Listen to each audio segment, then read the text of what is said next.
చూపినావు, పరమం చూపినావు, నీకన్నా ప్రభువెవ్వడు యేసువా, నీకన్నా ప్రభువెవ్వడు యేసువా, శరణు నా యేసు ప్రభువా, నీవేగ పరలోకమునకు త్రోవా, కరుణతో నన్ను గానా, నీకన్నా గొప్పయెవ్వడు యేసువా, నీకన్నా గొప్పయెవ్వడు యేసువా.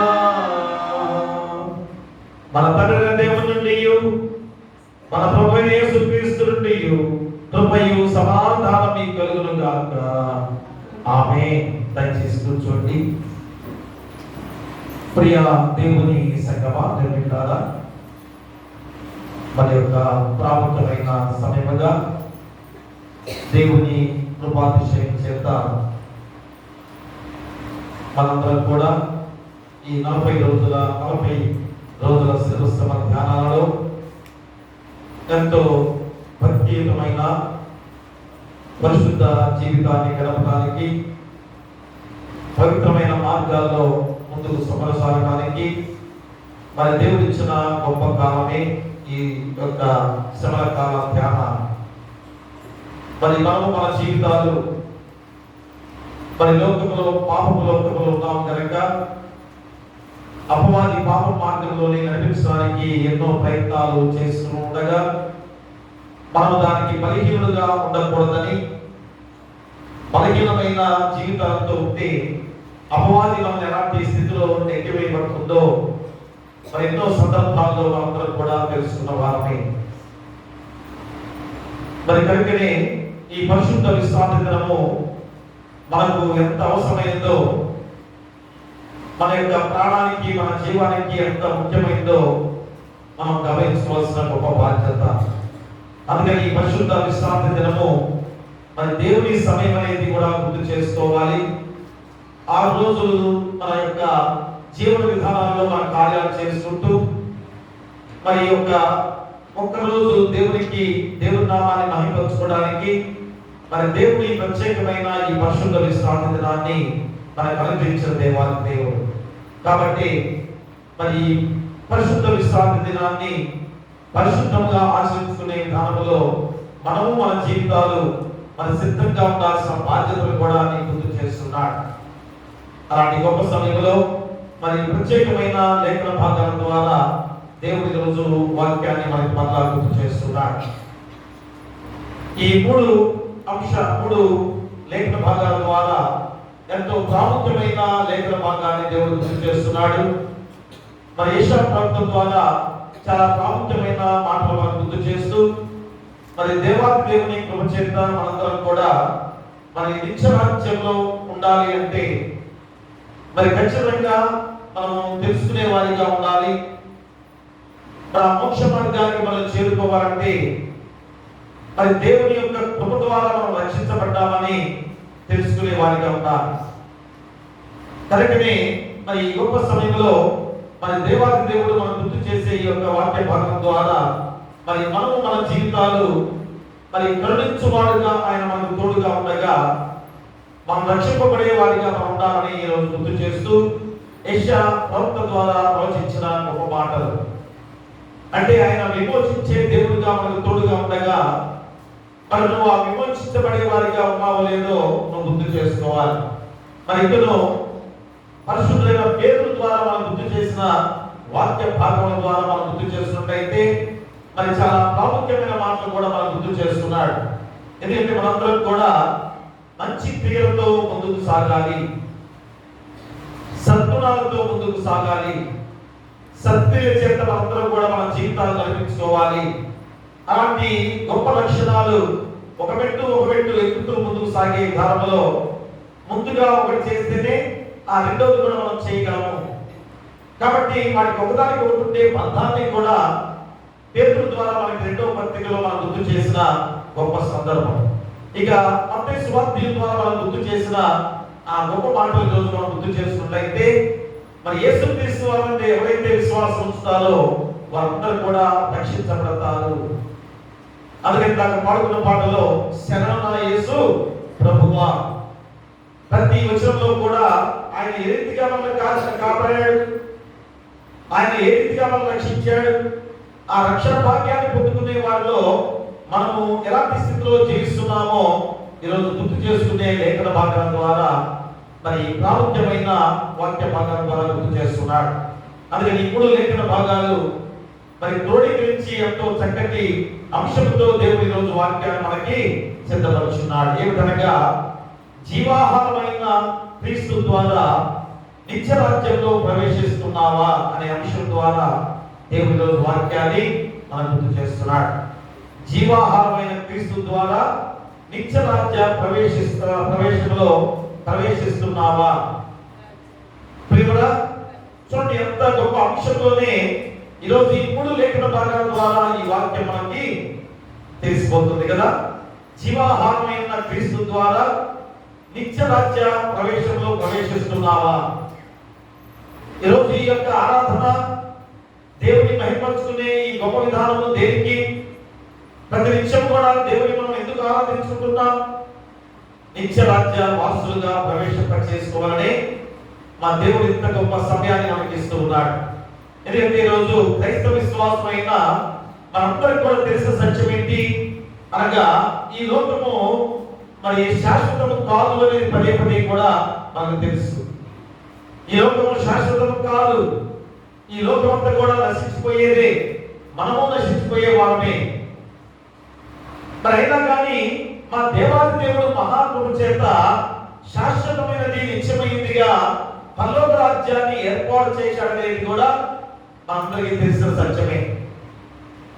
మరింత ఖచ్చితమైన లేఖన భాగాల ద్వారా మనందరికి కూడా తెలిసిన తర్వాత కూడా ఆ నిత్యమైనది శాశ్వతమైనది ఆ పరలోక రాజ్యంలో నువ్వు చేరడానికి ఎలాంటి సంసిద్ధులుగా జీవిస్తున్నావో ప్రతి విశ్రాంతి దినంలో కూడా గుర్తు చేసుకోవాల్సిన బాధ్యత. అందుకనే మా భూలోక పౌరులంతా కూడా పరలోక పౌరులుగా అక్కడ మన వారసత్వం ఉందని కూడా నీకు గుర్తు చేస్తున్నాడు. మన పౌరస్థితి ఎక్కడ? ఇక్కడ కాదు, అయ్యా జనాభా లెక్కలో నా పేరుంది కాబట్టి ఓటు హక్కు నాకు ఉంది, ఆధార్ కార్డు నాకు ఉంది అని అనుకుంటున్నామేమో, కానీ మా యొక్క పరలోక పౌరస్థితి మనకు ఎక్కడుంది? ఆ లోక రాజ్యంలోనే. అంటే శాశ్వతమైన ఆ పరలోక స్థితిని మనమందరం కూడా గుర్తు పెట్టుకొని ఆ పౌరస్థితిని అక్కడ పొందుకునే వారిగా చేసుకోవడానికి నువ్వు సిద్ధపడాలి. కాబట్టి ఆ పరలోక పౌరులు కాలేరు అనేది ఏ రీతిగా ఈరోజు అపవాది నీ యొక్క హృదయాన్ని గుర్తు చేస్తుంది. ప్రతి నిత్యం కూడా అపవాది ఏం చేస్తుంది? అయ్యా నువ్వు పరలోక పౌరులుగా కాలేవు అని బోధిస్తుంది కదా. మరి అలాంటప్పుడు నువ్వు పరలోక పౌరులు కాకుండా అపవాది చేస్తుందనే ఆలోచన నువ్వు ఖచ్చితంగా చేసుకొని అయ్యో పరలోక పౌరులుగా కాకపోతే నా పరిస్థితి ఏమిటి అనే ఆలోచన నువ్వు చేస్తున్నావా? ప్రియాదులరా, అందుకని ఈరోజు మరి ఈ యొక్క లేఖన భాగాల ద్వారా నీకు గుర్తు చేసే ఈ మాటలు మనందరి యొక్క ప్రయత్నము అనేది కూడా ఈరోజు ఈ 3 లేఖన భాగాలు కూడా మనం గుర్తు చేస్తున్నాయి. ఏమిటనగా నిత్య రాజ్యంలో ప్రవేశించాలని ఆ పేతురు చెప్పిన ఆ గొప్ప బోధ ఈరోజు మనందరం కూడా గ్రహించుకోవాలి. ఇది పరిశుద్ధమైన పేతురు ద్వారా మరి ఖచ్చితంగా ఈరోజు ఈ యొక్క వాక్యాన్ని మనం గుర్తు చేస్తున్నాం. చూడండి, ఆ పేతురు రాసిన 2వ పత్రిక 1వ అధ్యాయం చూడండి, 1వ అధ్యాయం 11వ వచనం. మీ ఇంటి క్రియలు చేయువారైతే ఎప్పుడు తొట్టిల్లరు, అలాగునా మన ప్రభువును రక్షకుడైన యేసుక్రీస్తు యొక్క నిత్య రాజ్యంలో ప్రవేశము మీకు సమృద్ధిగా అనుగ్రహింపబడును. ప్రియ దేవులారా, మీ ఇంటి క్రియలు చేయవారైతే మరి ఏ క్రియలు? తర్వాత పాఠ్య భాగంలో ముందుకు వెళ్ళిన తర్వాత మనందరం కూడా ఎలాంటి క్రియలను చేయవారుగా ఉండాలో నీకు గుర్తు చేసే గొప్ప సమయం. కాబట్టి మా పరలోక రాజ్యంలో ప్రవేశించాలని ఆశ అందరికీ ఉంటుంది, ఉండదా? మా పరలోక రాజ్యంలో నిత్య రాజ్యవాసులుగా ఉంటున్నాం. అక్కడ ఏడుపును పట్టుకుంటే ఉండదు. ఆకలి దప్పిక ఉండదు, మరి ఎంతో ఆరోగ్యవంతులుగా ఎలాంటి అనారోగ్యత ఉండదు, మరి ఎలాంటి శ్రమ ఉండవు, ఎలాంటి శోధనలు ఉండవు. ఎంత ఆనందకరమైన ఆ పరలోక రాజ్యంలో నిత్య రాజ్య వాసులుగా ఉండడం అనేది ఎవరికి ఇష్టం కాదు? మరి ఈ లోకంలో ఈ బాధపడే కన్నా మరి కొద్ది రోజులు జీవించే ఈ జీవితంలో ఎన్ని శ్రమలు మనకు వస్తున్నాయి, ఎంతగా అనారోగ్యతలు పాలవుతూ అయ్యా ఎందుకు నాకు ఈ బ్రతుకు, ఏదో ఒక జబ్బు ఏదో ఒక రోగంతో నేను బాధపడుతున్నానని కొంతమంది వాపోతున్న వారు చాలా మంది ఉన్నారు. ఆర్థిక పరిస్థితుల ద్వారా అయ్యా ఎందుకు మాకు ఈ శ్రమ, ఎందుకు ఇలాంటి ఆర్థిక ఇబ్బందులు నాకు వస్తున్నాయి అనే ఆలోచన, మా కుటుంబ పరిస్థితులు, కుటుంబ జీవన విధానాలు ఇవన్నీ కూడా ఎంతగా ఈరోజు మన హృదయాన్ని బాధపరుస్తున్నాయి కూడా అందరూ కూడా తెలిసిన వారని. అలాంటిది దేవుని రాజ్యము పరలోక రాజ్యముగా దేవాది దేవుడు మళ్ళా మనకు నూతన రాజ్యాన్ని ఏర్పాటు చేసి అక్కడ శాంతి ప్రశాంతమైన జీవితంలో మనం విశ్రాంతి పొందుకునే గొప్ప ప్రాంతముగా దేవుడు మనకు సిద్ధపరిచాడనేది కూడా గుర్తెరగాలి. అలాంటి పరలోక రాజ్యంలో ప్రవేశించాలని ఎవరు కోరుకోరు? ప్రియ దేవుళ్ళారా ఖచ్చితంగా కోరుకుంటాం కదా. మరి కోరుకునే వాడిని ఎలాగనో జీవించాలి.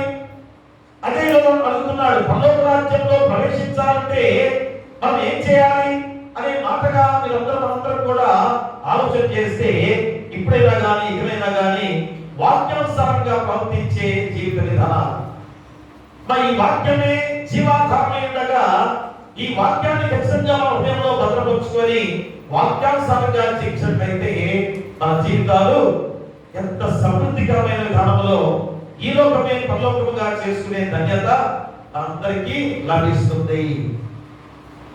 ఈ లోకంలో ఉండగానే పరలోక రాజ్యంలో ఎలా ఉండబోతున్నామో అది పొందుకోబోతున్నాం. కానీ ఈరోజు అలాంటి స్థితి మనకుందా అనే ఆలోచన ఒకసారి చేసుకుంటే నేను ఎందుకని ఇలాగా పరలోకంగా ఈ లోకం ఉండగానే చేసుకోలేకపోతున్నాను? నాకు ఉదయం అనుకుంటాను, పాట పాడాను, మా ఇంటికి రావా ప్రభు అనే పాట. దానిలో మా ఇల్లే పరలోకం కాదా అనే మాట వస్తుంది కదా. మా ఇల్లే పరలోకం కాదా? మరి గృహాన్ని దేవుడు పరలోకంతో పోల్చాడు, ఇంటిని పరలోకంతో పోల్చాడు. కానీ మా ఈరోజు ఇంటిలో గృహంలో ఎన్ని శోధనలు వస్తున్నాయో మనందరికీ తెలుసు కదా. మరి ఎందుకని దేవుని ఆజ్ఞను పాటించకుండా జీవిస్తున్నావా? అదే కదా ఈ వారంతా కూడా ఈ సమకాల ధ్యానాలలో చాలా ప్రాముఖ్యమైన అంశాలతో ఈరోజు ఈ వారం అంతా కూడా ఒక్కొక్క వారం ఒక టాపిక్ మీద సబ్జెక్ట్ మీద వస్తూ ఉంటుంది కదా. అవిధేయత. ఎందుకు అవిధేయత? సమయం రాసిన 2వ గ్రంథాన్ని గురించే కదా.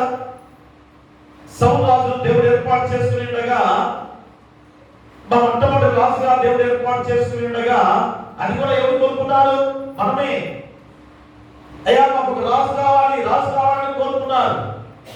దేవుని పరిపాలన కింద ఉండలేవా? మా దేవుని రాజ్యంలో నువ్వు ఉండలేవా? చూసారా? అంటే మనుషులుగా మొట్టమొదటి స్థితిలోనే మనందరం కూడా అయ్యో మాకు ఒక రాజు కావాలని కేకలు వేస్తుంటే నా దేవాది దేవుడు మొట్టమొదటి రాజు సౌలు రాజుగా ఏర్పాటు చేశాడు. కానీ సౌలు రాజు ఏం చేశాడు? మా దేవుని ఆజ్ఞను అతిక్రమించాడు.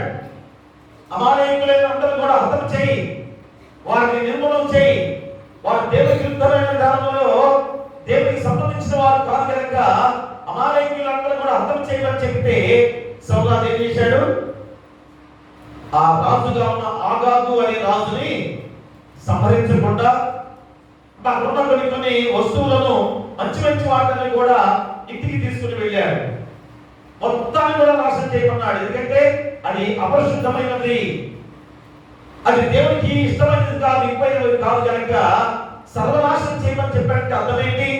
ఆ మాట ఆలోచించవద్దా? అలాంటిది సమయంలో మా ప్రవక్తగా దేవుడు ఏర్పాటు చేసుకున్న ప్రవక్త అగాగు రాజును తుత్తునీయులుగా చంపివేసి ఏ రీతిగా మరి సౌలు రాజుకు బుద్ధి తీసుకొచ్చిన సందర్భం. అంటే దేవుని మాట ఎవరైతే వింటారో మా వారి ద్వారా ఎంతగా దేవుడు మెచ్చుకుంటాడు. దేవుని మాటకి విధేయత చూపించే ప్రతి వారు కూడా ఎలాగా దీవించబడతారు. అదే గుర్తు చేశాడు ప్రియ.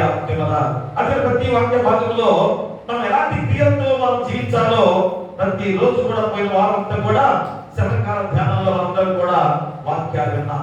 సద్గుణాలు, ఆ మంచి గుణాలు కలిగి జీవించే గొప్ప మాటలు ఆ వారంతో కూడా మనం చెప్పుకునే దానికి అనుగుణంగానే ఈ పరిశుద్ధ లేఖనాలు ఈరోజు ఈ పరిశుద్ధ విశ్రాంతి దినంలో కూడా మనకి పొందుపరిచి జీవిస్తూ ఉంటాయి. ఇది ఒక క్రమంతో వచ్చాయి కాబట్టి ఏదైనా సొంతగా ఇచ్చినవి కాదు.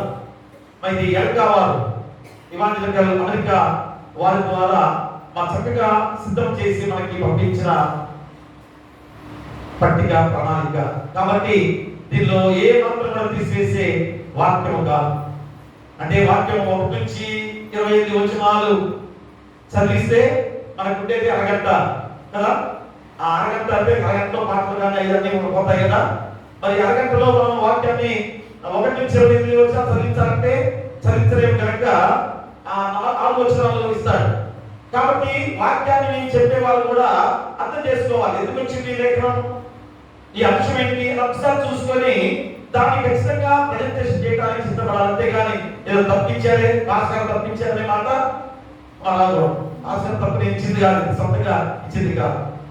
చాలా ప్రాముఖ్యంగా ఎంతో మంది మా దైవ జ్ఞాన పండితులు ఇవన్నీ కూడా సిద్ధపరిచి ఈ పరిశుద్ధ విశ్రాంతి దినానికి సంబంధించి కూడా ప్రతి ఆదివారం కూడా అలాగా లింక్తో ఏర్పాటు చేసి ఒక వాక్యాలు అందిస్తూ ఉంటారు. ఈరోజు అదే ఆ వారంతో కూడా మనం ఏ విధంగా సమకాల ధ్యానంలో వచ్చిన అంశాలతో క్రోడీకరించుకొని ఈ రోజు యొక్క వాక్యం కూడా మనకి అందిస్తున్నారు. కాబట్టి ఈ రోజు మనందరం కూడా మరి ఆ యొక్క జీవాహారమైన క్రీస్తు ద్వారా నిత్య రాజ్య ప్రవేశంలో ప్రవేశిస్తున్నావా అనే అంశం ద్వారా మరి నువ్వు ఆ నిత్య రాజ్యంలో ప్రవేశించాలంటే ఏం చేయాలి, ఆ నిత్య రాజ్యంలో ప్రవేశించాలంటే ఏం చేయాలి, దానికంటే ముందు ఏం చెప్పాడు, జీవాహారమైన క్రీస్తు ద్వారా అనే మాట కూడా నువ్వు గుర్తు చేసుకోవాలి. ఎందుకంటే జీవాహారమైన క్రీస్తు ఆయన ఒక ఆహారమై ఉన్నాడు. అందుకని అమ్మ అనే వాక్య భాగాలు వచ్చిన పోయిన వారం ఎక్కువగా వాటి ద్వారా వచ్చే జీవాహారం అని ఆయన మన్నాన్ని నిజమైన వెలుగని కదా. ఇవన్నీ కూడా ఈ రోజు సంబంధించిన వాక్య భాగాలకి అనుగుణంగా ముందుకు సాగిన గొప్ప విధానాలే. కాబట్టి ఆ జీవాహారమైన క్రీస్తు ద్వారా మరి నిత్యరాజ్య ప్రవేశంలో ప్రవేశిస్తున్నావా అనే అంశంతో ఈ యొక్క 3 అంశాల ద్వారా నువ్వు ఎలాగా ప్రవేశించాలి అంటే ఏం చేయాలి. 1, యేసునందు విశ్వాసం ఉంచాలి. మొట్టమొదటి మాట ఏంటి, యేసునందు విశ్వాసం ఉంచాలి. ఈ మాటలు పదే పదే ప్రతిసారి కూడా మనకు వస్తుంటాయి కదా. విశ్వాసం అనే మాట ఎప్పుడు కూడా వస్తుంటాయి. కాబట్టి నువ్వు నిత్యరాజ్యంలో ప్రవేశించాలంటే యేసుక్రీస్తునందు విశ్వాసము ఉంచాలి. చూడండి యోహాను సువార్త 6వ అధ్యాయం చూడండి ఒకసారి. యోహాను సువార్త 6వ అధ్యాయంలో 40వ వచనాన్ని చదవండి. కుమారుని చూచి ఆయనందు విశ్వాసం ఉంచు ప్రతివాడును నిత్య జీవం పొందుటయే నా తండ్రి చిత్తము. అత్యదినమున నేను వారిని లేపుదును. చూడండి, కుమారుని చూచి ఆయన విశ్వాసం ఉంచు ప్రతివాడును నిత్య జీవం పొందుటయే నా తండ్రి చిత్తము. అత్యదినమున నేను వారిని లేపుదును. ప్రియాదుమరా అంటే కుమారుని చూచి ఆయన విశ్వాసం ఉంచు ప్రతివాడును మరి నిత్య జీవం పొందుటయే నా తండ్రి చిత్తము. చూసారా, దేవుని చిత్తం ఏమైందో మరోసారి గమనించండి. అంటే యేసుక్రీస్తు నందు విశ్వాసం ఉంచండి, ఈయన నా ప్రియ కుమారుడు అని పరలోకంలో వచ్చింది దేవాది దేవుడిగా పలికిన మాటలు మనం గుర్తు చేసుకుంటున్నామా ప్రియ దేవుడారా? కాబట్టి ఆయన ఎవరైతే విశ్వాసం ఉంచుతారో ఖచ్చితంగా నిత్య జీవం పొందుకుంటారని అల్లాహ్ గుర్తు చేస్తున్నాడు. అంటే యేసుక్రీస్తు ద్వారా మా తండ్రి చిత్తం బయలుపరచబడిన గొప్ప సంఘటన యోహాను భక్తుల ద్వారా మనం గుర్తు చేస్తున్నాడు. అంటే తండ్రి చిత్తాన్ని యేసుక్రీస్తు ద్వారా ఎలాగా నెరవేర్చాడు చూడండి. ఎందుకని కుమారుడుగా యేసుక్రీస్తు వారిని లోకంలో పంపించాడు? మా తండ్రి చిత్తాన్ని నెరవేర్చేవారు ఉండాలి, దేవుని చిత్తాన్ని నెరవేర్చేవారు ఉండాలి. ఉన్నామా? మనము కూడా దేవుని కుమారులమే, మనము కూడా దేవుని వారసులమే. మరి మనము ఆ తండ్రి చిత్తాన్ని నెరవేరుస్తున్నామా అనేది ఈరోజు చాలా ప్రాముఖ్యమైన ఈ యొక్క వాక్యం ద్వారా మనం గుర్తు చేసుకోవాల్సిన గొప్ప. అందుకనే కుమారుని చూడాలి అనే ఆలోచన మనలో రావాలి. మా కుమారుని యందు విశ్వాసం ఉంచాలనే ఆలోచన నీలో రావాలి. ఎవరా కుమారుడు? ఎవరా కుమారుడు? యేసుక్రీస్తు వారు. ఆయన చూడాలనే తపన నీలో రావాలి. ఆయన విశ్వాసం ఉంచాలనే మా పరిపూర్ణమైన విశ్వాసం నీలో కనబరిచే వారిగా మనం జీవించాలి. కాబట్టి ఈరోజు ఆనాడు చాలా మంది కూడా యేసును చూసి కూడా ఏ విధంగా ఉన్నారో అందరికి తెలుసు కదా. యేసుక్రీస్తు వారిని చూశారు, అందరూ కూడా చూస్తున్నారు. ఏనే లోక రక్షకులని గ్రహించలేని వారిగా జీవిస్తున్నారు. ఎన్ని అద్భుత క్రియలు చేశాడు, ఎన్ని గొప్ప కార్యాలు చేశాడు. కాబట్టి నా లోక రక్షకులని గుర్తరగలేరా? ఈరోజు కూడా అదే స్థితి. ఈరోజు కూడా అదే స్థితి. ఏమిటి? యేసుక్రీస్తు వారిని చూచి కూడా ఎలాగా ఆయన ఎలాంటి రక్షణ భాగ్యాన్ని మనకు అందించాడో, ఆయన రక్షణ భాగ్యాన్ని అందించే విధానంలో ఆయన శిలువ యాగంగా ఎలాగ అర్పించుకున్నాడో మనందరికి తెలుసు కదా. మరి తెలిసి కూడా మనం ఎలాగా ఆయన యందు విశ్వాసం ఉంచుతున్నాం, ఆయన యందు పరిపూర్ణమైన విశ్వాసంతో జీవిస్తున్నాం. ఆలోచన ఈరోజు మనందరం కూడా చేయాలి. కాబట్టి మా నాడు ఎలాగున్నారో ఒకసారి చూస్తే మత్తయి సువార్త 13వ అధ్యాయం చూడండి. మత్తయి సువార్త 13వ అధ్యాయంలో 15వ వచనాన్ని చదవండి. 15వ వచనం. ఈ ప్రజలు కనులారా చూచి చెవులారా విని హృదయంతో గ్రహించి మనస్సు త్రిప్పుకొని నా వలన స్వస్థత పొందకున్నట్లు వారి యొక్క హృదయం కొవ్వినది, వారి చెవులు వినుటకు మందములైనవి, వారు తమ కన్నులు మూసుకొని ఉన్నారు. కనుక మీరు వినుట మట్టుకు విందురు కానీ గ్రహింపరు, చూసిన మట్టుకు చూతురు కానీ ఎంత మాత్రమును తెలుసుకోవాలని యెషయా చెప్పిన ప్రవచనము వీరి విషయమై నెరవేరుచున్నది. యెషయా ప్రవక్త ద్వారా కూడా ముందుగా శ్రమించాడు ఈ మాటలు. కాబట్టి కనులారా చూచి కూడా చెవులారా విని హృదయంతో గ్రహించి మనసు త్రిప్పుకొని నా వలన స్వస్థత పొందకున్నట్టు వారి హృదయము తురువినది. వారి చెవులు వినుటకు మందములైనవి, వారు తమ కన్నులు మూసుకొని ఉన్నారు కనుక మీరు వినుట మట్టుకు విందురు కానీ గ్రహింపరు. చూడండి, ఆనాడు పలికిన మాటలు ఈ రోజు కూడా మన హృదయాన్ని శోధిస్తున్నాయా? మన హృదయాన్ని రోజు మళ్ళా గట్టిగా ఒక స్థితితో బలాలతో కొడుతున్నట్టు అనిపిస్తున్నాయా? ప్రియమరా, ఖచ్చితంగా అనిపించాలి. క్రైస్తవ సహోదరులుగా, క్రైస్తవ బిడ్డలుగా ఉన్న మనందరం కూడా దేవుని వాక్యము ఒక బలాలతో ఒక రాయిని ఎలా కొడతారో అలాగా కొట్టే విధంగా నీ యొక్క హృదయాన్ని సిద్ధం చేసుకోవాలి. ఎందుకంటే హృదయం త్రోమినది అంటాడు. బండరాతి వలె ఉన్నామేమో. ఒక్కసారి ఆలోచన చేసుకోండి. మాంసం గుండెగా దేవుడిని హృదయాన్ని ఎలాగా సిద్ధపరిచాడో నువ్వు ఆలోచన చేసుకోవాలి. కాబట్టి ప్రియ దేవులారా, యేసునందు విశ్వాసం ఉంచితే నిత్య రాజ్యంలో ప్రవేశం సమృద్ధిగా అనుగ్రహింపబడుతుందని ఖచ్చితంగా ఈరోజు నీకు గుర్తు చేస్తున్నాడు. కాబట్టి ఇది స్వయంగా తండ్రి చెప్పిన మాటలే. చూడండి, యోహాను సువార్త 3వ అధ్యాయం చూడండి ఒకసారి. యోహాను సువార్త 3వ అధ్యాయంలో 16వ వచనాన్ని చదవండి. దేవుడు లోకమును ఎంతో ప్రేమించెను కాగా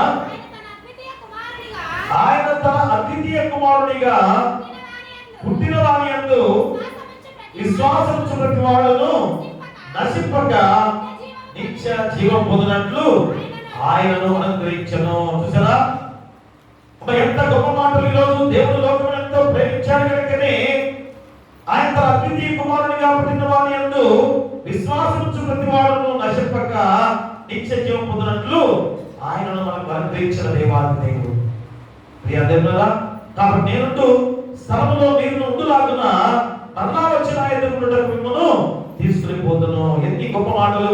ఇక్కడ 14వ అధ్యాయంలో ఎంత గొప్ప మాటలు చెప్తున్నాడు చూడండి. 14వ అధ్యాయంలో 1వ వచనం చదవండి. మీ హృదయంలో కలవరము నీకుడి, దేవుని యందు విశ్వాసం ఉంచున్నారు, నా యందును విశ్వాసం ఉంచుడి. 3వ వచనము, నేను వెళ్ళి మీకు స్థలం సిద్ధపరచేలా నేను స్థలములో మీరు ఉండులాగున మరలా వచ్చి నా ఎదురునకు నిప్పును తీసుకుని పోవుదును. ప్రియ దేవులారా, ఈ గొప్ప మాటలు మన హృదయాల్లో మారులో గాని మా దేవుడు మళ్ళా వచ్చి మనం తీసుకెళ్తామని కూడా భరోసా ఇస్తున్నాడు.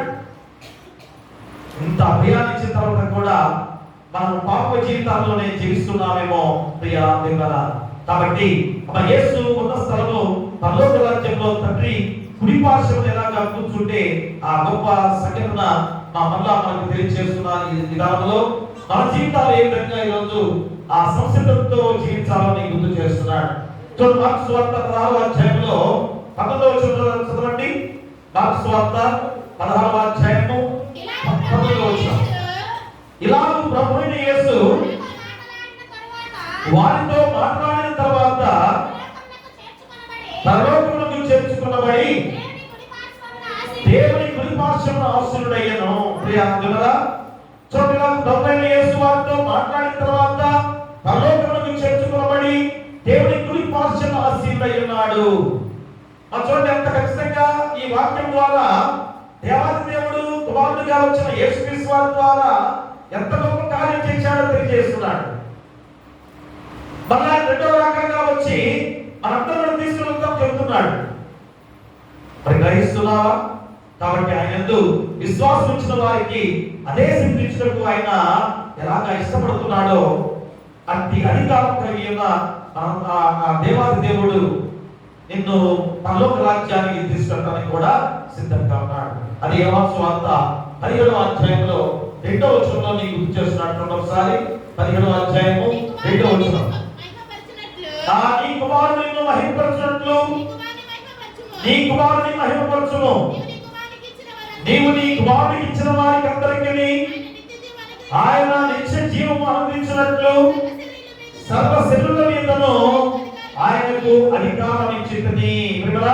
నీ కుమారుడు నిన్ను మహిమపరచునట్లు నీ కుమారుని మహిమపరచును.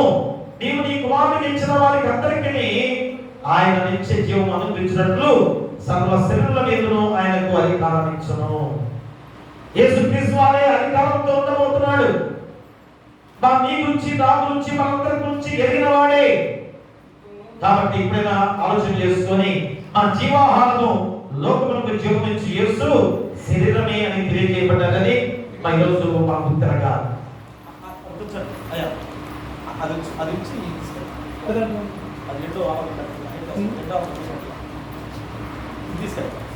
కాబట్టి ప్రియ దేవులారా, యేసుకు విశ్వాసం ఉంచిన వారికి నిత్య జీవం ఇచ్చుటకు ఆయన శరీరమునే బలియాగముగా అర్పించిన దేవాది దేవుడు. చూసారా ఎంత గొప్ప జీవితాన్ని మనకి ఇవ్వడానికి ఆయన మన కొరకు బలియాగముగా అర్పించుకున్న దేవాది దేవుడు. కాబట్టి ఆ రెండు విధాలుగా ఈరోజు మనకి అర్థం చేసుకోవాల్సిన బాధ్యతని గుర్తు చేస్తున్నాడు. ఏంటది? ఆయన శరీరము దేవుని వాక్యమే. ఆయన శరీరము దేవుని వాక్యమే. ఆయన శరీరము దేవుని వాక్యమే. కాబట్టి వాక్యమే శరీరధారి అయినది కనుక దేవుని వాక్యమును క్రీస్తు మాటను భుజించాలి అనగా అర్థమేంటి? దేవుని వాక్యమందు విశ్వాసం ఉంచాలి. అంటే యేసుక్రీస్తునందు విశ్వాసం ఉంచాలి. వాక్యమే శరీరధారిగా మన మధ్యకి వచ్చిన దేవాది దేవుడుగా కుమారుడైన యేసుక్రీస్తు వారు. ప్రియాదులారా, ఈ రెండోది ప్రభు భోజన సంస్కారంలో మన రొట్టెను ఆయన శరీరమునకు సూచనగా విశ్వాసముతో పుచ్చుకోవడం ద్వారా నిత్య జీవనం పొందుకొనవచ్చును. చూడండి, మొట్టమొదటిగా వాక్యమే శరీరధారిగా ఆయన ఏ విధంగా ఈరోజు మన మధ్యకి వచ్చిన యేసుక్రీస్తు వారిగా మరి ఆయన మాటలను భుజించాలి అన్నాడు. అంటే దేవుని వాక్యాన్ని మన హృదయంలోకి రప్పించుకోవాలి. మరి రెండోది ఏమన్నాడు? ప్రభు భోజన సంస్కారంలో రొట్టెను ఆయన శరీరం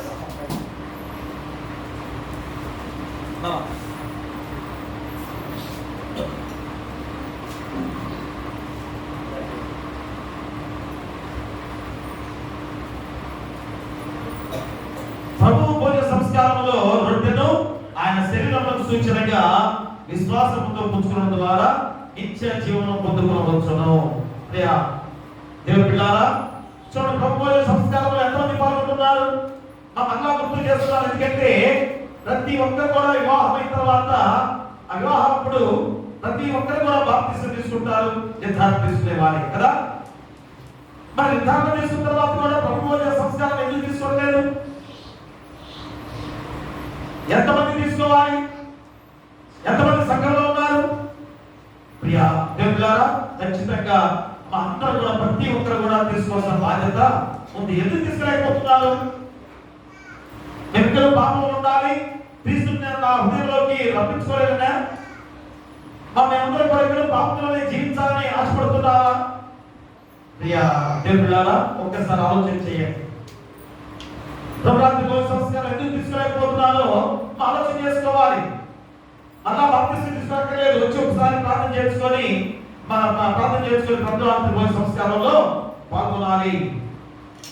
కాబట్టి ఒకేసారి బాప్తిస్మే మరి ఇక్కడ అక్కడ ఇక్కడ అనుకుంటూ మా ప్రతి చోట కూడా బాప్తిస్మాలు కూడా తీసుకునే వారిగా ఎంత భయంకరమైన ధనంలో మనం జీవిస్తున్నామో ఆలోచన చేసుకోవాలి. మరి దేవుని మీద విశ్వాసం వచ్చిన వాడు అయితే ఒకేసారి నువ్వు బాప్తిస్మం తీసుకుంటావు కదా. మరి ఎంతమంది నువ్వు బాప్తిస్మం తీసుకుంటావు? మా ద్వారా కలిగేది కాదు, దేవుని ద్వారా నీ హృదయంలో మార్పు జరిగేది. మా దేవుని ద్వారా నీ హృదయంలో మార్పు జరిగేది. నీ యొక్క పాప జీవితాన్ని వీడే గొప్ప విధానాన్ని గుర్తు చేస్తున్నాడు. కాబట్టి ప్రియా దేవులారా, మరి మనము మన జీవితాలు మరి ఎలాంటి స్థితిలో ఉన్నాయో ఈరోజు ఆలోచన చేసుకొని మా మొట్టమొదటి అంశం ఏంటనగా యేసునందు విశ్వాసం ఉంచాలి. జీవాహారమైన క్రీస్తు ద్వారా నిత్యరాజ్య ప్రవేశంలో ప్రవేశిస్తున్నావా? ప్రవేశించాలంటే ఖచ్చితంగా మా యేసునందు విశ్వాసము ఉంచాలి. రెండోది, క్రియలు చేయవారై ఉండాలి. చూడండి, మళ్ళా అవే మాటలు కదా, ఈ వారం కూడా అవే మాటలు వస్తున్నాయి. మళ్ళా అవే వాక్యం ద్వారా మనం గుర్తు చేస్తున్న అంశం. మన క్రియలు చేయవారై ఉండాలి. పేతురు రాసిన 2వ పత్రిక చూడండి ఒకసారి. పేతురు రాసిన 2వ పత్రిక 1వ అధ్యాయం 11వ వచనం చదవండి. మీరు క్రియలు చేయవారైతే ఎప్పుడు తప్పిరారు.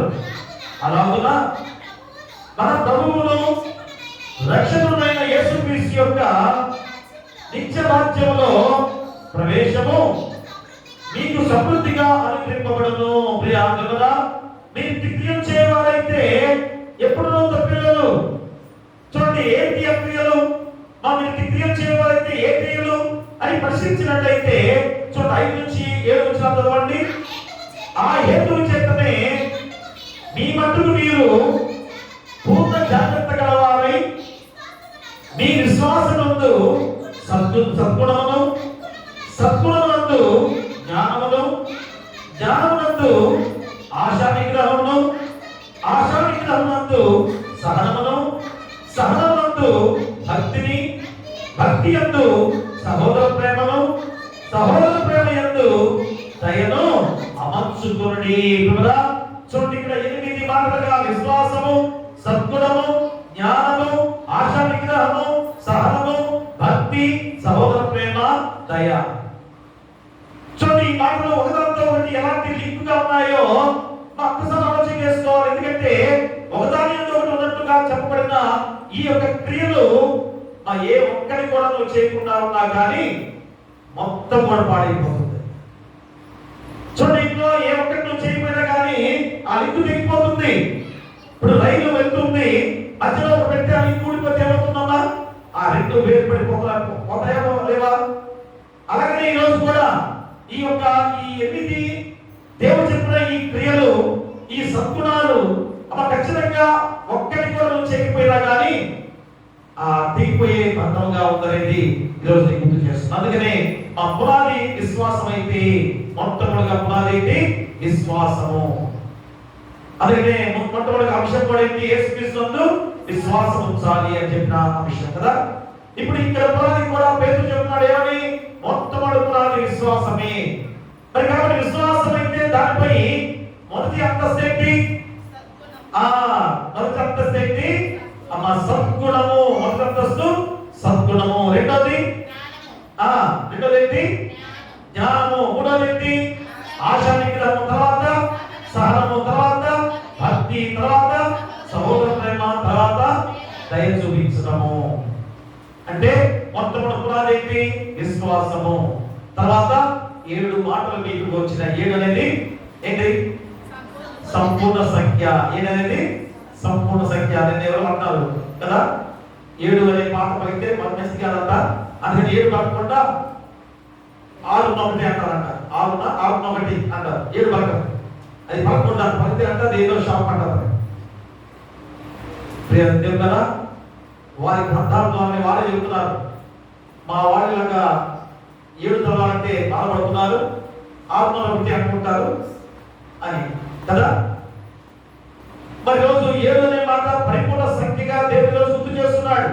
మొట్టమొదటి పునాది విశ్వాసం అయితే ఆ విశ్వాసం మీద సద్గుణాన్ని నీ యొక్క గుణం కలిగి ఉన్న విధానాన్ని గుర్తు చేస్తున్నాడు. ఆ సద్గుణమే ఏం చేస్తుంది? జ్ఞానవంతులుగా మారుస్తుంది. ఆ జ్ఞానవంతులుగా ఉన్నవాడు ఏం చేస్తాడు? ఆశా నిగ్రహము.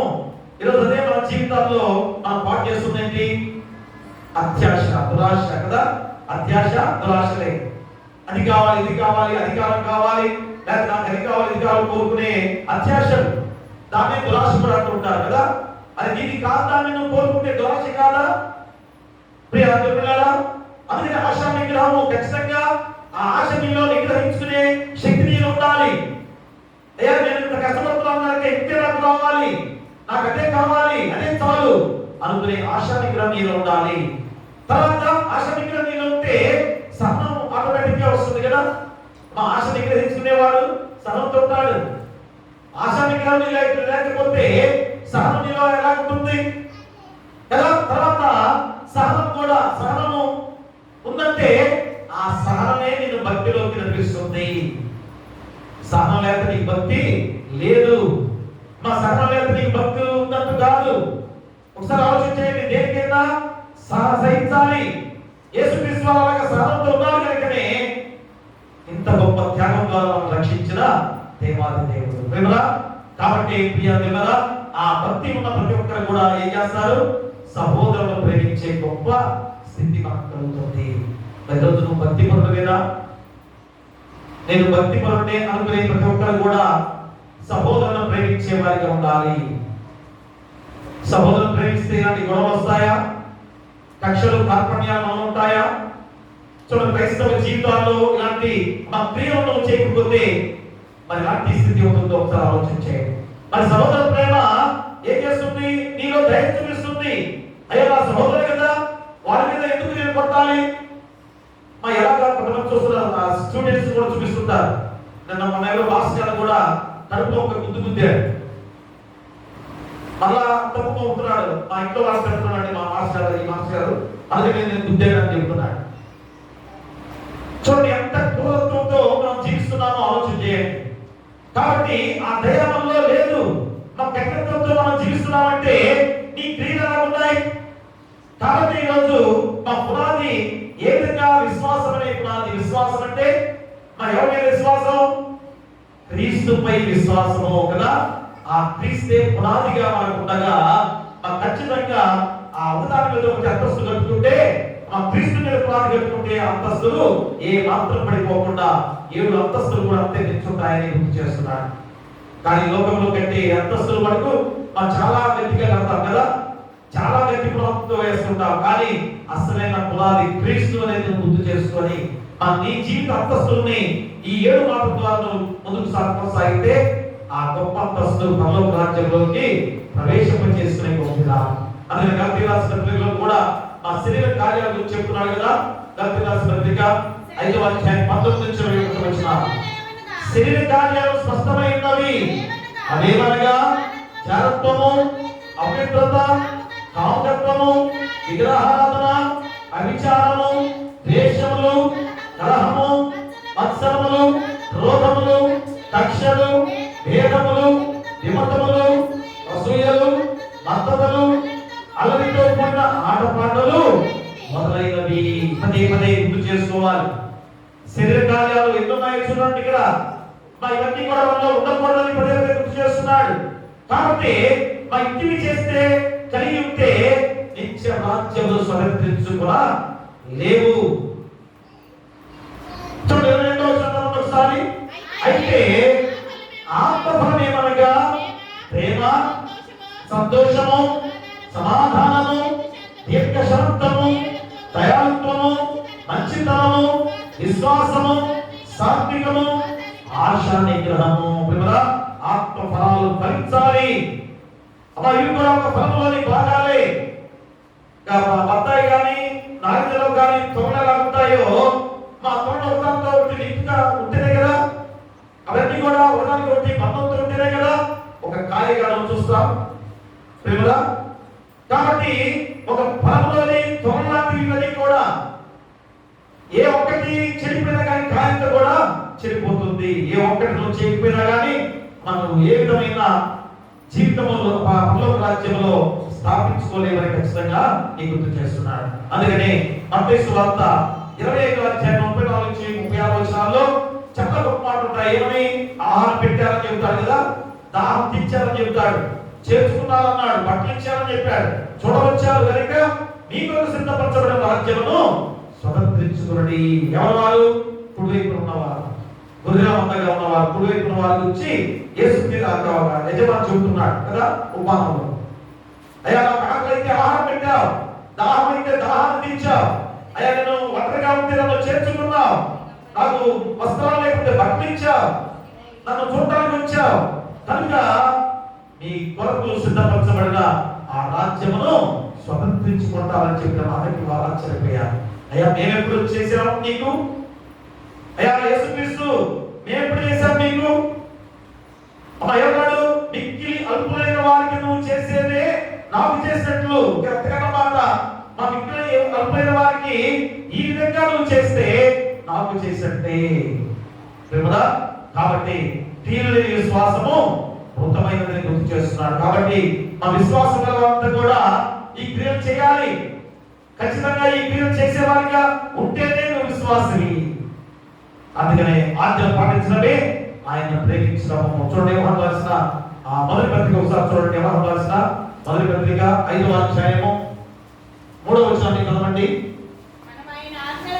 మనం ఆయన ఆజ్ఞలను గైకొనుటయే దేవుని ప్రేమించుట, ఆయన ఆజ్ఞలు భారమైనవి కావు. ఆయన ఆజ్ఞలు భారమైనవి కావు. కాబట్టి ఖచ్చితంగా మనం గుర్తు చేసుకొని ఇప్పుడైనా కానీ చూడండి, నాకు పేతురు రాసిన 2వ పత్రికలో మనం చదువుకున్న 3 నుంచి 5 వచనాల్లో కూడా చూడండి ఒకసారి. తన మహిమను బట్టి గుణాతిశయమును బట్టి మనల్ని పిలిచిన వారిని గురించిన అనుభవజ్ఞాన మూలముగా ఆయన దైవశక్తి జీవములకును భక్తికి కావలసిన వాటన్నిటిని మనకు దయచేస్తున్నందున దేవుని గురించినట్టు మన ప్రభువైన యేసుక్రీస్తు గురించినట్టు అయిన అనుభవ జ్ఞానం వలన మీకు కృపయు సమాధానమును విస్తరించును గాక. ఆ మహిమ గుణాతిశయమును బట్టి ఆయన మనకు అమూల్యములను అత్యధికమైన వాగ్దానములను అనుగ్రహించున్నాడు. దురాశను అనుసరించడం వలన లోకమందున భ్రష్టత్వమును ఈ వాగ్దానము మూలముగా మీరు తప్పించుకొని దేవ స్వభావమందు పాలివారులను వాటిని అనుగ్రహించను. చాలండి ప్రియులా, ఎంత గొప్ప మాటలు అని యేసుక్రీస్తు వారి యొక్క ఔన్నత్యాన్ని గురించి చెప్తున్నాడు. మా యేసుక్రీస్తు వారి యొక్క ఉన్నత స్థితి గురించి నీకు గుర్తు చేస్తున్నాడు. కాబట్టి మా క్రైస్తవ సుగుణాలు ఒక నిచ్చెనగా నీకు 5వ వచనం నుంచి 7 వచనాలు ఆ నిచ్చెన ఖచ్చితంగా ఎక్కాల్సిందే. ఆ నిచ్చెన ఎక్కితేనే పరలోక రాజ్యంలో నీకు స్థానము.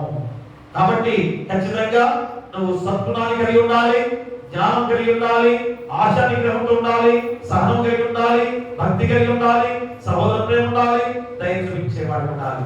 అది 7 నిత్య మెట్టు, నిత్యంలో ఉన్న మెట్టు. అవి ఎక్కితే పరలోక రాజ్యంలో నిత్య రాజ్య వారసుగా ఉండబోతున్నావు ప్రియరా. ఇక చివరిగా 3వదిగా మనం చూస్తే నిత్య రాజ్యంలో ఉండే పరిస్థితులు తెలుసుకునే వారిగా ఉండాలి. చూసారు కదా, నిత్య రాజ్యంలో ఉండాలంటే ఆ పరిస్థితులు ఏంటో తెలుసుకోవాలి. అదే యెషయా ప్రవక్త ద్వారా 49వ అధ్యాయం చూడండి ఒకసారి. 49వ అధ్యాయం 10వ వచనం చదవండి.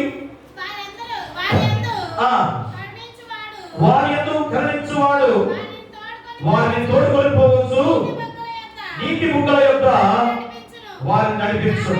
కాబట్టి వారికి ఆకలైనను దప్పియైనను కలగదు, ఎండమావులైనను ఎండైనను వారికి తగలదు.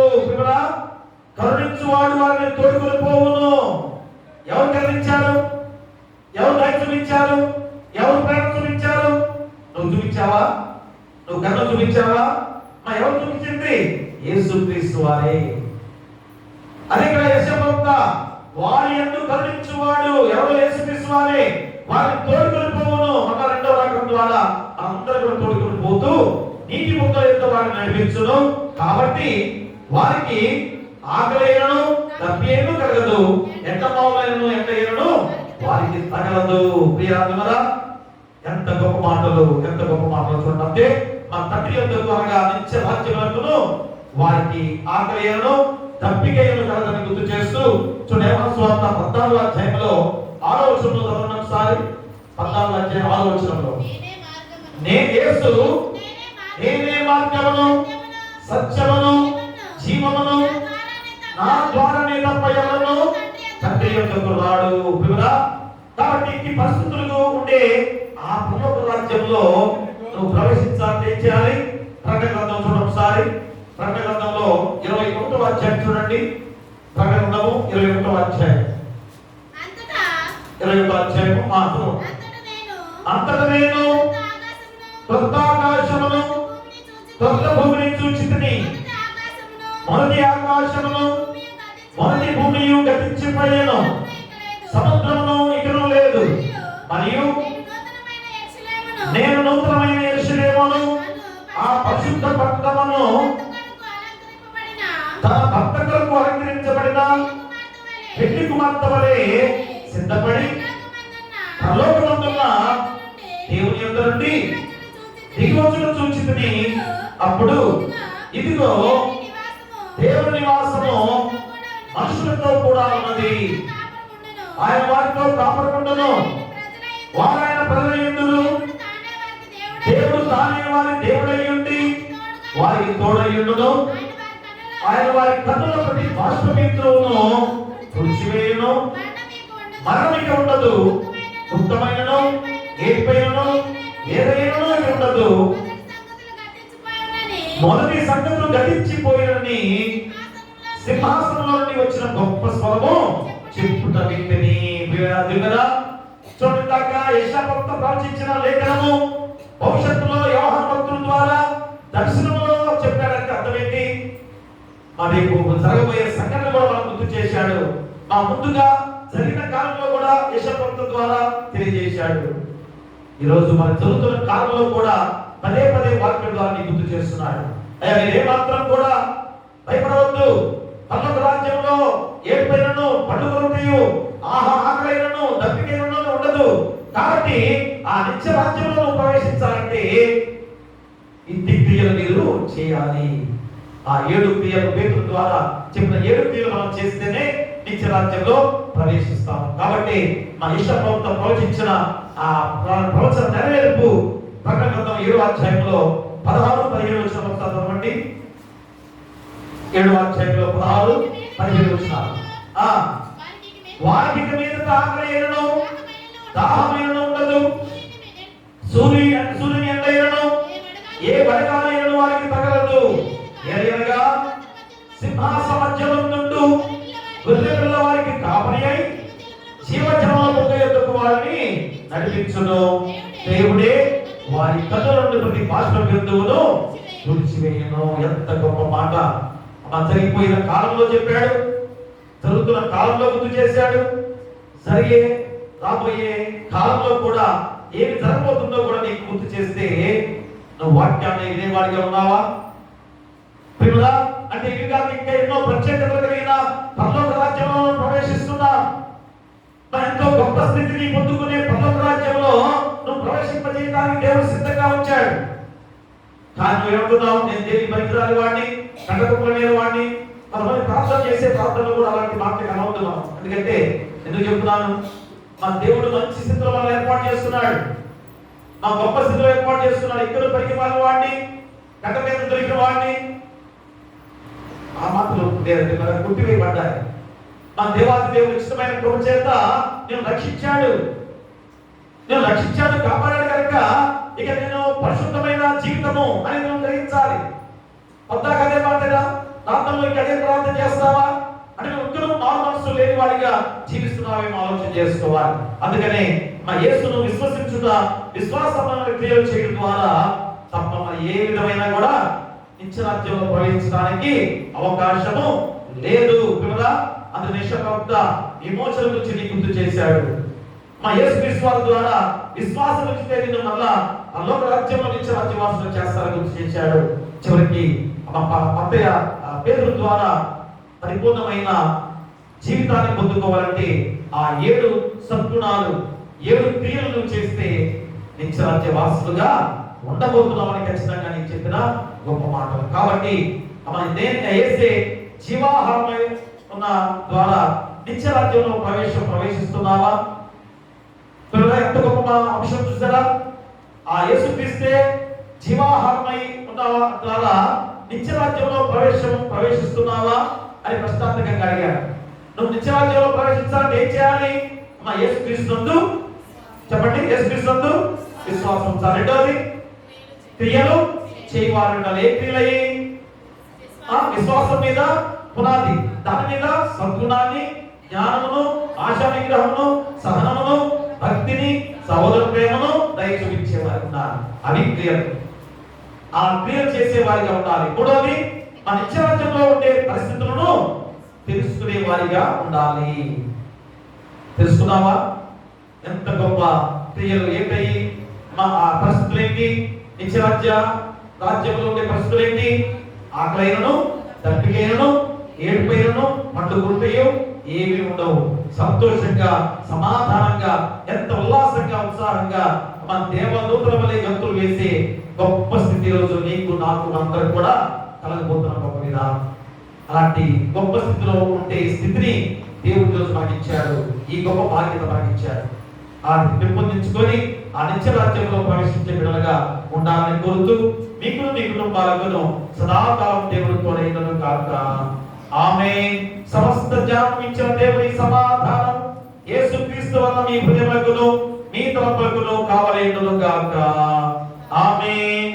దహన బలి నీకు నా నిస్తమో మరియు దైవ పాదులు తిరిగినయా మాయే. యెహోవా దేవా విరిగి నలిగిన ఎత్తి హృదయపాలక్షంబు చేయవు. నీ కటాక్షముతో సీయోనుకు ఇప్పుడే నెనరు తోడదు ఏడు సేయుము. ప్రకటంబుగాను యెరూషలేమునకు ప్రాకారములను కట్టింపుము. అంతటా నీతి యుక్తములు బలులు యాగములు సర్వాంగహోమము ఎంతో ఇష్టము. బలిపీఠము మీద ఎన్నో కోడెల జనుల పిలుతురు. దయచేసి కూర్చోండి. తొమ్మిది కానుక, ముప్పై కానుక తెచ్చాడంటే ముందుకు వచ్చి కృపాసన సంపన్నుడా మా రక్షక యేసయ్య, పరమనముగా ఆశీనుడిగా మా గొప్ప దేవా, నీకే వేలాది స్తుతులు స్తోత్రాలు. మరొక గొప్ప సమయముగా తండ్రి, ఈ పరిశుద్ధ విశ్రాంతి దినము లెంట్లోని 4వ ఆదివారం ద్వారా మీ దివ్యమైన లేఖనాలు తండ్రి నాయన మా హృదయాల్లో మార్పులు ఇచ్చిన గొప్ప విధానంలో ఆ వాక్యమే మాకు జీవాధారముగా, వాక్యానుసారంగా జీవించే గొప్ప విధానంలో అయ్యా మీరు ఎన్నో మేళ్ళు, ఎన్నో ఆశీర్వాదాలతో మమ్మల్ని నింపబడుతూ నడిపిస్తూ ఉన్నారు. మరి ఆయన ప్రతి విశ్రాంతి దినంలో కూడా ఈ రీతిగా మా బిడ్డలు వాక్యానుసారంగా జీవిస్తూ ఎన్నో మేళ్ళు పొందుకుంటూ ఆయన మీ ద్వారా ఆశీర్వాదాలు పొందుకుంటూ ఉండగా, మరి రోజు ఆయన మీరు చేసిన మేలుని మర్చిపోకుండా ఆయన మీరు చేసిన కాలంలో దేవుని మరొక తిరిగి వచ్చి మీ పాదాల చెంతకు వచ్చిన ఆయన కృతజ్ఞత అర్పణ అర్పించిన బిడ్డగా ఉంచినందుకు మీకే వేలాది స్తుతులు స్తోత్రాలు. ఎందుకనగా తండ్రి వారికి జరిగిన మేళ్ళు ఏమిటో నీకే తెలుసు కనుక మరలా నీకే ప్రార్థిస్తూ అయ్యా బిడ్డల కుటుంబాలు ఇద్దరు ఆయన గొప్ప స్థితిలోనే ఇద్దరు మంచి ఆరోగ్యకరమైన దానిలో ముందుకు సాగాలని మేము ప్రార్థిస్తున్నాం. అయ్యా నా ప్రార్థన ఆలకించే తండ్రి, ముఖ్యంగా ఆరోగ్య విషయాలలో అయ్యా ఎలాంటి భయంకరమైన అనారోగ్యతలు పాలవుతూ ఎంతగా అపవాది ఆ అనారోగ్య స్థితిలోనే మమ్మల్ని నష్టపరుస్తున్నది. అలాంటి అనారోగ్య స్థితి నుంచి ఆయన కాచి కాపాడి మంచి ఆరోగ్యాన్ని దయచేసిన విధానాలలో బిడ్డలు వచ్చి కాలంలో సమర్పించిన వారిగా ఉన్నారు. అలాంటి వారికి మళ్ళా పరిపూర్ణ ఆరోగ్యంతోనే నడిపించండి. ఎలాంటి శోధన వారికి రానియకుండా మంచి ఆరోగ్యకరంగా ముందుకు సాగింప చేయమని వేడుకలు ప్రార్థన చేస్తున్నాం. ఎందుకంటే ఆయన గుండె ఆపరేషన్ జరిగిన వారు, తల ఆపరేషన్లు, వేరే వేరే ఆపరేషన్లు జరిగిన వారు బిడ్డలందరూ కూడా పరిపూర్ణ ఆరోగ్యంతో నడిపించే బాధ్యత మా బిడ్డలకు దయచేయండి. అలానే ఉద్యోగస్తులుగా దశభాగాలు సమర్పించిన వారు కానీ కూలి పనులు పెడుతూ కూడా దశభాగాలు సోమేశ్వర బిడ్డలు కూడా దీవించి బలపరిచి చేసే ఉద్యోగాల్లో కానీ వారు చేసే కూలి పనుల్లో కూడా మీరు లాభదాయకంగా నడిపించే బాధ్యత మీ పరిశుద్ధాత్మ శక్తి ద్వారా వారికి అనుగ్రహింపచేయండి. అలాగే తండ్రి వ్యవసాయం ద్వారా కానీ వ్యాపారం ద్వారా కానీ పాడి పశువుల ద్వారా కానీ వచ్చే లాభదాయక విధానంలో కూడా వారు బాగా స్వామించిన వారిగా ఉన్నారేమో అటు వారి విషయం మేము ప్రార్థన చేస్తున్నాం. వ్యవసాయ పంట బాగా పండి ఆ కుటుంబాన్ని పోషించే బాధ్యతగా మీకు దయచేయండి. వ్యాపారస్తులందరూ కూడా లాభదాయకంగా నడిపించి వారి కుటుంబ జీవన విధానాన్ని ముందుకు నడిపించుకునే బాధ్యత కూడా దయచేయమని ప్రార్థన చేస్తున్నాం. పాడి పశువులు కూడా మంచి ఆరోగ్యాన్ని దయచేసి చక్కగా పాలించే బాధ్యత కూడా దయచేయండి. అయినా కుటుంబాల్లో జరిగిన గొప్ప కార్యాలు, అలాగే జన్మదిన వేడుకలు కానీ వెడ్డింగ్ యానివర్సరీ జరుపుకునే బిడ్డల విషయంలో కూడా మేము ప్రార్థన చేస్తున్నాం. మరి కాబట్టి వారిని దీవించి మంచి ఆరోగ్యాలతో దీవించి మంచి ఆయుష్ను వారికి దయచేయమని వేడుకలు ప్రార్థన చేస్తున్నాం. ఇంకా ఆయన కుటుంబాల్లో జరిగిన గొప్ప కార్యాలు కానీ ప్రతి విషయంలో కూడా మీరు చూపించిన కృపను బట్టి మీరు ఇచ్చిన ఆ యొక్క ఉచితమైన కృపను బట్టి ఎన్నో మేలు పొందుకున్న వారు తండ్రి తిరిగి వచ్చి పాసంలో ఈ అర్పణ అర్పించిన విధానంలో వారిని వారి కుటుంబాలను 30దంతులుగా 60దంతులుగా 100ంతలుగా ఫలింపచేసి అత్యధిక ఆశీర్వాదాలు నిండుగా వారిపై కుమ్మరించమని నీ కుమారుడు మా ప్రభువైన యేసుక్రీస్తు ద్వారా వేడుకొంచున్నాము తండ్రి. ఆమేన్. తండ్రి, కుమార, పరిశుద్ధాత్మ త్రియేక దేవుని దీవెన ఇదిగో మీ పాసంలో చేరి మీరు చేసిన మేలు మర్చిపోకుండా ఈ అర్పణ అర్పించుండగా ఈ బిడ్డలకును వారి కుటుంబాలకు వారి గృహాలకును వారి గృహంలో ప్రతి బిడ్డకును సదాకాలము తోడైనను గాక. ఆమేన్. కాళ్ళు సమర్పిస్తున్నాం. నీ ధనము ఆపణలు నీవే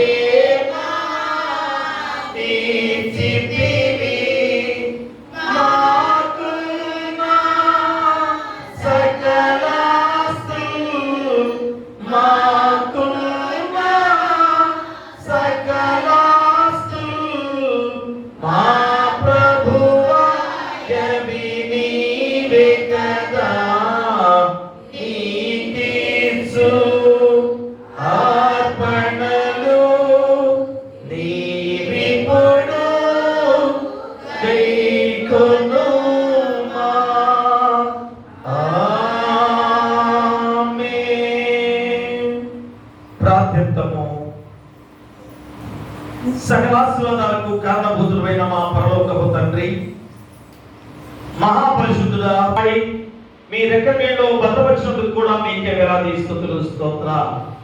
మరి గొప్ప సమయంలో యేసే జీవాహారమై ఉండడం ద్వారా నిత్య రాజ్యంలో ప్రవేశిస్తున్నావా అనే అంశము తండ్రి ఆయన. ఎందుకంటే ఆయనే జీవాహారమై ఉన్నాడు.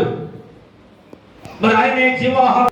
మన నిత్య రాజ్యంలో ప్రవేశించాలంటే ఖచ్చితంగా పరిస్థితులు ఏంటో తెలుసుకోవాలి. ఏమిటి ఆ పరిస్థితులు? అక్కడ ఆకలిను దప్పికైన ఉండదు, ఏడుపైన పట్టుకురొకైన ఉండదు. అవి అంతగా అనంతకరమైన జీవితాలతో యెషయా ప్రవక్త ద్వారా ప్రవచించిన లేఖన భాగం. అనగా ముందుగానే తెలియజేయబడిన ప్రవచనము ప్రకటన గ్రంథం ద్వారా 7వ అధ్యాయంలో మాకు తెలియజేసి ఉన్నారు. కాబట్టి ఈరోజు ఇంతగా తెలుసుకుని కూడా భవిష్యత్తులో మాకు వ్యాధి, ఇక పక్షవాయుతో బాధపడుతున్న వారు, గుండె ఆపరేషన్ చేసుకున్న వారు, కడుపులో గడ్డల ఆపరేషన్ జరిగిన వారు, కాలు గాయాలు, చేతి గాయాలు, పుస్తకాయాలు, షుగర్ వ్యాధితో కాలు గాయమైన బిడ్డలు, అయ్యా వేరే వేరే జబ్బుతో బాధపడుతున్న వారు తండ్రి నీ హస్తాలతో తాకి ముట్టి స్వస్థపరచమని వేడుకొని ప్రార్థన చేస్తున్నాం. అలానే కష్టమైన పనులు చేసుకునేవారు, కూలి పనులు, సిమెంట్ పనులు, సున్న పనులు, క్వారీ పనులు, కరెంట్ పనులు, పెయింట్ పనులు, ఆర్గానిక్ పనులు, వడ్రంగం పనులు, అన్ని నుంచి ఆటల పనులు చేసేవారు, నుంచి దునియాలు తీసే బిడ్డలు, వేరే వేరే పనులు చేసుకునే ప్రతి వారికి కూడా కష్టానికి తగ్గ ప్రతిఫలం రప్పించమని వేడుకొని ప్రార్థన చేస్తున్నాం. అలాగే వాహనం వెళ్ళే ప్రతి వారికి కూడా అయక్షేమకరంగా నడిపించండి. అలాగే వ్యవసాయదారులను బలపరచండి. అయా వారి పంట చేతికి వస్తుండగా అయా లాభదాయకంగా మంచి రేటుతో అయా వారి కుటుంబాన్ని పోషించుకునే బాధ్యత ప్రతి వ్యవసాయదారుడుగా, రైతుగా ఉన్న వారిని బలపరచమని వేడుకొని ప్రార్థన చేస్తున్నాం. అలాగే వ్యాపారస్తులు బట్టి ప్రార్థన చేస్తున్నాం. చిన్న వ్యాపారస్తులైనా పెద్ద వ్యాపారస్తులైనా నీ కృపా క్షేమముతో మంచి లాభదాయకంగా నడిపించి కుటుంబాన్ని పోషించుకునే బాధ్యత దయచేయండి. అలాగే నాయన నాయన పాడి పశువులు, పక్షాలను బట్టి ప్రార్థన చేస్తున్నాం. పశువుల కాపర్లు, గొర్రెల కాపర్లు బట్టి ప్రార్థన చేస్తున్నాం. వారిని దీవించి వారికి మంచి ఆరోగ్యాలు దయచేసి ఎండాకాలంలో వాటిని ఎంతగా కాపుదలతో నడిపించే పశువుల కాపర్లందరూ కూడా దీవించి బలపరచమని వేడుకలు ప్రార్థన చేస్తున్నాం. అలాగే నాయన నాయన సేవకులుగా డాక్టర్లు, నర్సులు, ఆశా వర్కర్లు, వాలంటీర్లు, పోలీసు వారు, ఎంఆర్ఓ, విఆర్ఓ, విఆర్ఏలు, పంచాయతీ సెక్రటరీలు, పారిశుద్ధ పనులు చేసేవారు, ఎండిఓ, రాష్ట్రపతులు, ప్రధానమంత్రులు, ముఖ్యమంత్రులు, మంత్రులు, ఎమ్మెల్యేలు, గ్రామ సర్పంచ్, ఎంపీటీసీ, ఎంపీటీసీ వారు, సచివాలయ ఉద్యోగస్తులు, అంగన్వాడీ ఉద్యోగస్తులు, వేరే ఆశా వర్కర్లు, వేరే వేరే జాబులు చేసే ప్రతి వారు కూడా ఈ సేవ కొరకే వారిని ఏర్పాటు చేస్తున్నారు. ప్రజల క్షేమాన్ని గుర్తు చేసే సేవే దేవుని సేవ. కాబట్టి అన్ని కృపతో వారు చేస్తే తిరిగి నీ ద్వారా ఎంతో గొప్ప ప్రతిఫలం పొందుకోలేకపోతున్నారని గుర్తు చేస్తున్నారు. అట్టి కృప వారికి దయచేయండి. అలాగే ఉద్యోగాల నిమిత్తము, చదువుకునే నిమిత్తము ఇతర దేశాలు, ఇతర రాష్ట్రాల్లో ఉన్న బిడ్డలు బట్టి ప్రార్థన చేస్తున్నాం. ఏ యుద్ధ వాతావరణం ఉండగా అక్కడ ఎలాంటి శోధన రానియకుండా క్షేమకరంగా ఉంచండి. వారు చేసే ఉద్యోగాలను తోడుగా ఉండి, చదువు ద్వారా తోడుగా ఉండి, వారి రాజును బిడ్డలు కూడా మీ దేవదూతల కంచెగా ఉంచమని మేము ప్రార్థన చేస్తున్నాం. అలాగే చదువుకునే బిడ్డల విషయంలో ఇంటర్మీడియట్ ఎగ్జామ్స్ చివరి ఎగ్జామ్ ఉండగా మీరు తోడుగా ఉండి విజయంతో నడిపించమని మేము ప్రార్థన చేస్తున్నాం. 10th క్లాస్ ఎగ్జామ్స్ రేపటి నుంచి జరగబోతుండగా మీ కృప ఆశీస్సులతో నింపి మంచి మార్కులతో విజయం సాధించుకునే బాధ్యత పిల్లలు దయచేయండి. వేరే వేరే ఎగ్జామ్స్ కూడా రాయబోతున్నారు. అందరూ కూడా దీవించి బలపరచండి. అలాగే ఇతర రాష్ట్రాల్లో కానీ ఇతర చోట ట్రైనింగ్ చేస్తూ అలాగే కోచింగ్ తీసుకుంటున్నా పిల్లబట్టి మేము ప్రార్థన చేస్తున్నాం. వారికి మంచి ఉద్యోగాలు దయచేయండి. ఎందుకంటే వీళ్ళు అంత కష్టపడి చదివారు, ఎంత ఉత్తీర్ణంతో ముందుకు సాగారు కనుక మంచి ఉద్యోగాలు మీకు దయచేయండి. అలాగే నాయన మరి సమయంలో మా నూతన దేవాలయ నిర్మాణ విషయంలో మరొకసారి మేము ప్రార్థిస్తున్నాం. మరి మా మొదలను ఆలకించండి. మా సంఘంలో ఐక్యతతో అంతకన్నా గొప్ప దేవాలయం నిర్మించాలని ఆశతో ముందుకు సాగాల్సిన బాధ్యతను ప్రతి ఒక్కరి గుర్తు చేసి మీ పరిశుద్ధాత్మ శక్తిని వారిపై కుమ్మరించమని మేము ప్రార్థన చేస్తున్నాం. మా ఏసీ సంఘం విషయంలో ప్రార్థిస్తున్నాం. చర్చిలుగా వారిని ఏర్పాటు చేసి ఉండగా చక్కగా ఎలక్షన్ జరిపి మళ్ళా పూర్వ వైభవంతో ఏసీ ఎంత గొప్ప స్థితిలో ఉన్న దానికి వారు వచ్చిన చర్చిలందరూ కూడా దీవించి బలపరిచి ఆ చక్కమైన మార్గంలో నడిపించే బాధ్యత వారికి దయచేసి ప్రార్థన చేస్తున్నాం. అలాగే నాయన మరి సమయంలో మా సంఘాన్ని డెలిగేట్ గారిని, సంఘ పెద్దలను, కుల పెద్దలను, బీసీసీ వారిని సలవాలను దీవించి సంఘాన్ని ఐక్యమత్యంలో నడిపించడానికి, అభివృద్ధిలో నడిపించడానికి కృప ఆశీస్సులతో వారిని దీవించమని వ్యక్తులు ప్రార్థన చేస్తున్నాం. అలాగే సమర్పించిన కానులు బట్టి, కృతజ్ఞత కానులు బట్టి, మొక్కుబడి కానులు బట్టి, దశభాగాలు, పదఫలాలు ఇచ్చిన వారు బట్టి, గుప్పిడి బియ్యాన్ని తీసుకొచ్చిన వారు బట్టి వారి వారి కుటుంబాలను ఉపదంతులుగా, అరవంతులుగా, నుదంతులుగా ఫలింపచేయమని వ్యక్తులు ప్రార్థన చేస్తున్నాం. అలాగే ఈ సమయంలో మేడిద దయానందం గారు, విజయ్ కుమార్ గారు దంపతులు వారికి ఇచ్చిన కుమారుడు రాజ్ కుమార్ మంచి ఉద్యోగంలో పడే విధంగా ఆ బిడ్డపై మీ కృప కుమరించమని వేడుకు ప్రార్థన చేస్తున్నాం. అలాగే కుమార్తెగా కీర్తి ఎంబీబీఎస్ చదువుతున్నది. ఆ బిడ్డ జన్మదిన వేడుక కాబట్టి దూర ప్రాంతంలో ఎంబీబీఎస్ చదువుతుండగా ఆ బిడ్డ విషయంలో తల్లిదండ్రులుగా ఎంత బాధ్యత కలిగి వాళ్ళు ఆయన ఇక్కడ ఆ కాలు సమర్పించి వారు ప్రార్థన చేయించకుండా ఆ బిడ్డను దీవించి సంవత్సరమైన దాయకాన్ని పొందుతున్న ఈ నూతన సంవత్సరంలో అద్భుతమైన కార్యంతో నడిపించే బాధ్యత ఆ బిడ్డను దయచేసి ఎలాంటి శోభదాన్ని కూడా లెక్కలో భద్రపరచుకోండి. ఇవ్వండి. ఇక వారి కుటుంబాన్ని దీవించండి, వారి బిడ్డలను దీవించండి. వారి యొక్క తోటి వారి యొక్క అన్నగారి కుటుంబాన్ని దీవించండి. ఎందుకంటే వారు దగ్గర నుండి వారిని తీసుకొచ్చి ప్రార్థన చేస్తుండగా వారి కుటుంబాన్ని దీవించి బలపరచమని వేడుకలు ప్రార్థన చేస్తున్నాం. అలాగే నాయన మరి ఎలాంటి శోధన రాని కూడా మా సంఘము ఐకమత్యంతో ఎంతో దీర్ఘంగా ముందుకు సాగే బాధ్యతగా సంఘంలో ఎలాంటి శోధన రానియకుండా ప్రతి గృహంలో కూడా గొప్ప కార్యాలతో సంతోషంతో నడిచే బాధ్యతగా ఈ 40 రోజుల ధ్యాన ప్రణాళికలో ముందుకు నడిపించి ఏ శోధన కూడా మీరు భద్రపరచుకోమని మా సంఘం చుట్టూ గ్రామం చుట్టూ కూడా మీ దేవదూతల కంచెగా ఉంచమని నీ కుమారుడు మా ప్రభువైన యేసుక్రీస్తు ద్వారా వేడుకొంచున్నాము తండ్రి. ఆమేన్. పరలోకమందున మా తండ్రి, నీ నామం పరిశుద్ధపరచబడును గాక, నీ రాజ్యం వచ్చును గాక, నీ చిత్తం పరలోకమందు నెరవేర్చును భూమి మీద నెరవేరును గాక. అర్ధనాహారం నేడు మాకు దయచేయము. పైగా అపరాధములు చేసిన వారిని మేము క్షమించిన ప్రకారం మా అపరాధములను క్షమించుము. శోధన నుండి కాదుషుడు తప్పించుము. రాజ్యమును శక్తియు మహిమయు నిరంతరము నీవై ఉన్నవి. ఆమేన్. దయచేసి కూర్చోండి. వారి దేవుడు దీవించును గాక. అలాగే కన్నాసి ప్రేమి గారి జ్ఞాపకార్థంగా వారు ఉపాహారం తీసుకొచ్చి ఉన్నారు. వారి కుటుంబ సభ్యులు మరి కన్నాసి ప్రేమి గారు దేవుడు చెప్తే ఉన్నారన్న విశ్వాసం వాళ్ళు దృఢపరుచుకొని మరి వారి కుటుంబ సభ్యులుగా ఈ ఉపాహారాన్ని వారు తీసుకొచ్చి ఉన్నారు. మరి వారిని వారి కుటుంబాన్ని దేవుడు దీవించును గాక. వేడిద దయానందం గారు, వేడిద విజయ్ కుమార్ గారు, కుమారు రాజ్ కుమార్, కుమార్తె కీర్తి మరి బిడ్డ యొక్క జన్మదిన వేడుక MBBS చదువుతున్నది తన రాష్ట్రంలో. కాబట్టి ఆ బిడ్డ జన్మదిన వేడుక విషయంలో ప్రార్థన చేయాలని వారు కుటుంబ సభ్యులుగా వచ్చి కోరుకుని కాలు సాధించున్నారు. మరి ఆ బిడ్డ ఎంతో చక్కటి దీవెనకరంగా చక్కటి ఆరోగ్యంతో ఆయుష్తో ముందు సాగాలని కోరుతూ ఆ బిడ్డలు వారి కుటుంబానికి సదాకాలం దేవుడు తోడైనను కాక. ఆమేన్. దీవెనతో సెలవిమ్ము కర్తా, మాకు నీ దీవెనతో సెలవిమ్ము కర్తా. దీవించి క్షేమపు దీవులను దయచేసి జీవా పోషణ వార్త భావమున సమకూర్చి దీవెనతో సెలవిమ్ము కర్తా, మాకు నీ దీవెనతో సెలవిమ్ము కర్తా. ప్రభుని నా సృజను కాపాడుగాక, ప్రభు నిమిత్తం సన్నిధి ప్రకాశింపజేసి కరుణించుగాక, ప్రభు నిమిత్తం సన్నిధిగా హృదయింపచేసి నీకు సమాధానము కలుగు చేయునుగాక.